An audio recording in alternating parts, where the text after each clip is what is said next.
నేపాల్లో వరదల ఘటనతో విదేశాలకు వెళ్లే మన యాత్రికుల భద్రతపై ప్రశ్నలు తలెత్తున్నాయి. ముఖ్యంగా ప్రకృతి విపత్తులు వచ్చినప్పుడు అక్కడ చిక్కుకున్న భారతీయులను గుర్తించడం, వారి కుటుంబాలకు సమాచారం చేరవేయడం ఎంత కీలకమో ఈ ఘటన మరోసారి గుర్తుచేసింది. నేపాల్లో వచ్చిన భారీ వరదలు మనకు ఒక విషయం గుర్తు చేస్తున్నాయి. ప్రకృతిని నిర్లక్ష్యం చేస్తే దాని ప్రభావం ఎంత తీవ్రంగా ఉంటుందో ఈ ఘటన చూపిస్తున్నాయి. అడవులను కాపాడాలి, నదులను కలుషితం చెయ్యకూడదు, ప్రకృతిని గౌరవించాలి.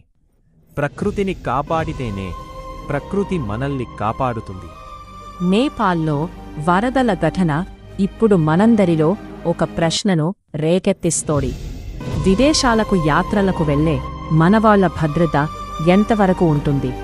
ప్రకృతి విపత్తులు సంభవించినప్పుడు వారి ఆచూకీ, రక్షణ చర్యలు ఎంత వేగంగా జరుగుతున్నాయి?